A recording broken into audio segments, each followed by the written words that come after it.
సంగారెడ్డి జిల్లాలోని అందోల్ నియోజకవర్గంలోని వివిధ మండలాలకు చెందిన స్వయం సహాయక సంఘాల మహిళా సభ్యులకు వడ్డీ లేని రుణాలను మంగళవారం పంపిణీ చేశారు. మహిళా ఉన్నతి, తెలంగాణ ప్రగతి మహిళా సంఘాల ఆధ్వర్యంలో నిర్వహించిన ఈ కార్యక్రమానికి ముఖ్య అతిథిగా తెలంగాణ రాష్ట్ర వైద్యారోగ్య కుటుంబ సంక్షేమ సైన్స్ అండ్ టెక్నాలజీ శాఖ మంత్రి దామోదర రాజనరసింహ హాజరై చెక్కులను అందజేశారు.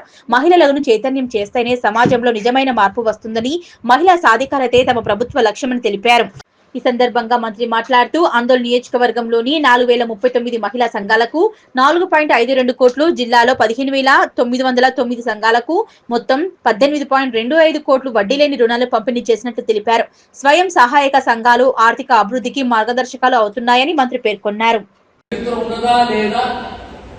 ప్రజాస్వామ్యంలో అన్నింటిలో గొప్పమైన ఆయుధం ఏంటంటే, పెద్ద ఆయుధం ఏంటంటే ఓటు.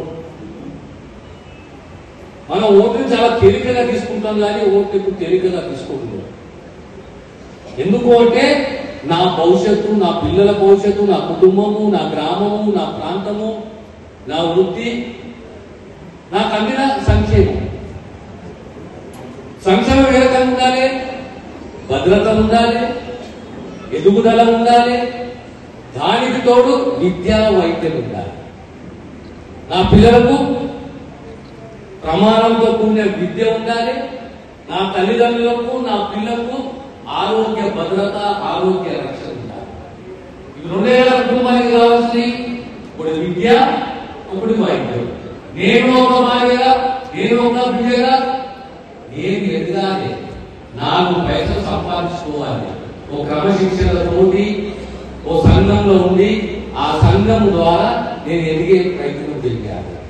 మీరు ఎదిగే రకంగా ఆనాడు రాజశేఖర రెడ్డి గారు, ఆనాడు కిరణ్ కుమార్ రెడ్డి గారు, ఈనాడు మన రాష్ట్ర ముఖ్యమంత్రి రేవంత్ రెడ్డి గారు ఇంత అద్భుత ఆలోచన చేస్తున్నారు. మధ్యలో వడ్డీ లేని రుణాల ప్రస్తావనే రాలేదు.